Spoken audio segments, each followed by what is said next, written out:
আপনি বলেন তো আপনার কথাগুলো কীভাবে সব অ্যাপেল গাছগুলো লাগাইছেন, গাছগুলো কীভাবে লাগাইছেন, পরিচর্যা কীভাবে করছেন বলেন।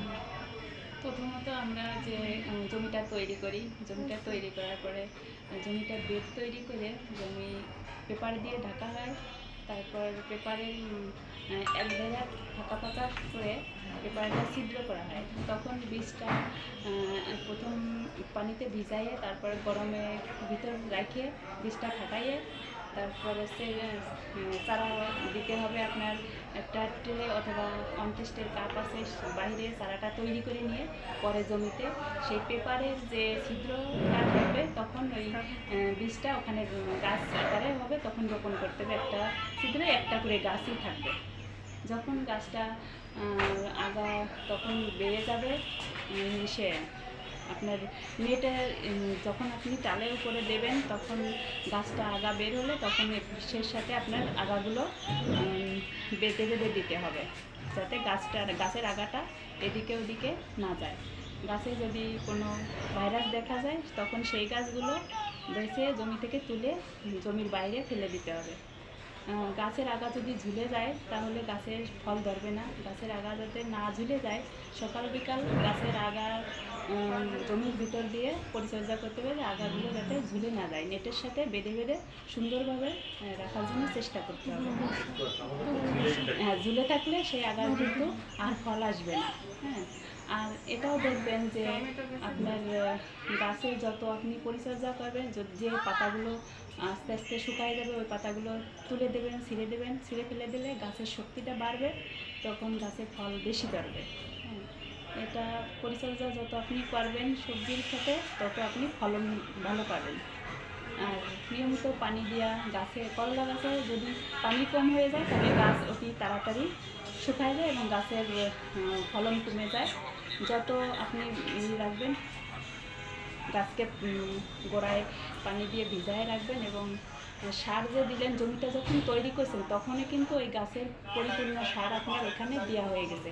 পরবর্তীতে আপনার ওই গাছের গোড়ায় আর সারের প্রয়োজন হয় না। যদি বেড সিস্টেমে আপনি তৈরি করেন ক্ষেত, তাহলে আপনার যে পেপারটা দিয়ে ঢেকে দিয়েছেন ঘাসের পরিমাণটাও আপনার বেডের উপর উঠবে না, কারণ পেপার দিয়ে ঢাকা থাকলে আপনার ঘাস জন্মাতে পারবে না। এই জন্য পেপার দিয়ে ঢাকা থাকবে জমি। বর্ষার মৌসুমে পানিটাও বেড দুই পাশ দিয়ে চলে যায়, এরকম করে সিস্টেম করতে হবে যাতে আপনার পানিটা দুই পাশ দিয়ে চলে যায়। বর্ষার মৌসুম হলেও আমরা অধিক ফলন পেতে পারবো। ধন্যবাদ। আমি যে আমার সবজি ক্ষেতে পরিচর্যা করি সে সম্পর্কে কিছু বলে আলোচনা করে শোনালাম। বনাগাছি ক্লাস্টারের বাউলিয়া পূর্ব গ্রাম সমিতির সদস্য এবং জেলা আরডিএসের সভাপতি। উনি করলা চাষ করে স্বাবলম্বী হওয়ার চেষ্টা করছেন এবং করলা চাষ করছেন এবং বিভিন্ন প্রক্রিয়াজাত করছেন যাতে সুন্দরভাবে চাষবাস করা যায়, তার জন্য উনি চেষ্টা করছেন এবং এইচডিএফের পাশাপাশি উনি স্বাবলম্বী হওয়ার জন্যই প্রচুর পরিমাণ চেষ্টা করে যাচ্ছেন। আমরা আশা করি ওনার এই করলা ক্ষেত খুব ভালো হয়েছে এবং ফলনও ভালো হয়েছে এবং রোগমুক্ত করার জন্য বিভিন্নভাবে উনি চেষ্টা করে চলে যাচ্ছে।